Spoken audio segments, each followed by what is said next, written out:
मुख्यमंत्री बा प्रधानमंत्री जेल भितर रही देश बा राज्य को शासन करिपारिबे कि जड़े मंत्री जेल ले रही मंत्री पद को बजाय रखिपारिबे कि उत्तर जदि हाँ ताहले केंद्र सरकार एभली एक बिल आनुचंती लगातार 30 दिन जदि जेल रे एमाने रहिबे ताहले तांकर पदवी चली जिवो।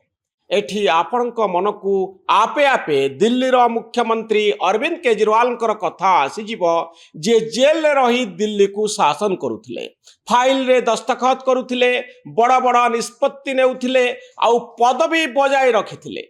केजरीवाल मुख्यमंत्री थिबा अवस्था रे 2024 मार्च 21 तारिख रे जेल जाइथिले।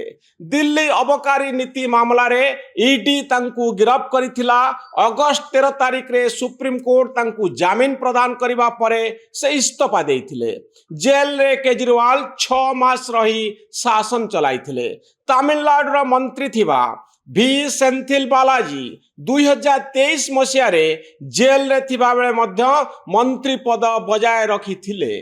सेतबेले मध्य आलोचना होइथिला जे प्रकृत रे यह संभव हेबो कि भली जेल जीवा परे नेता माने किपरि कार्य करूचंती ताहाकु नै प्रश्न उठुथिला। नियम समस्तक पई काहेकि समान हेबो नाही एई कथा साधारण लोक प्रश्न पचारुथिले। मोदी सरकार कहउचंती एणिकी एई व्यवस्था को हटाइबा पाई पड़िबो, जेउथिपाई गृह मंत्री अमित शाह लोकसभा रे एई बिल आगत करिसंती आउ जुक्ति बाढ़िसंती। अमित शाह कहिसंती सांविधानिक नैतिकतार कथा।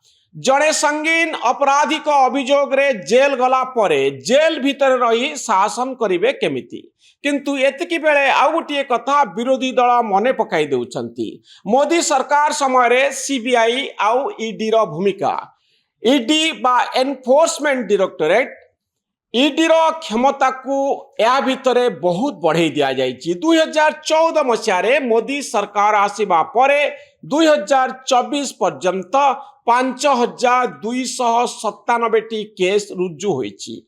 2023 मसीह केवल सीबीआई 522 केस रुजु करिथिला। गोटे सूत्र कहूची या मध्यरु मात्र 47 केस कोर्ट को जाइतिला आउ मात्र 0.7% मात्र अभियुक्त दोषी साब्यस्त होइतिले। 121 केस राजनैतिक नेतांक विरोध रे रुजु होइतिला। एथिरु 115 अर्थात 98% हेउचंती विरोधी दलर।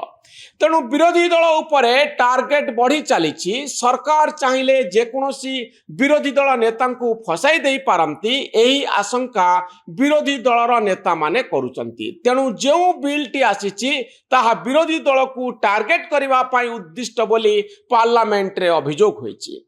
विरोधी दल नेता को जेल को पठाई तांको पदवी नहीं जीवा हेउची एई बिल रो उद्दिष्ट बोली नेता माने पार्लियामेंट रे कहिसंती। निकट रे सुप्रीम कोर्ट ईडी उपरे वर्षिथिले कहिथिले एभली केस तयारी करा जाउची जहा पई कोनोसी प्रामाणिक दस्तावेज नाही। ईडी रो स्वच्छता आउ तदंत करिवार प्रक्रिया को नै सुप्रीम कोर्ट प्रश्न उठाइथिले।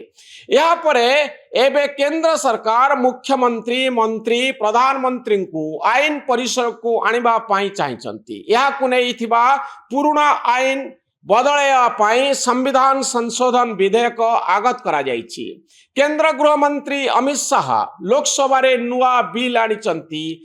नुआ आईन आसीबो। एही विधेयक हेउची संविधान रो 130तम संशोधन विधेयक। केंद्र शासित प्रदेश सरकार संशोधन विधेयक 2025 एवं जम्मू काश्मीर पुनर्गठन संशोधन विधेयक 2025।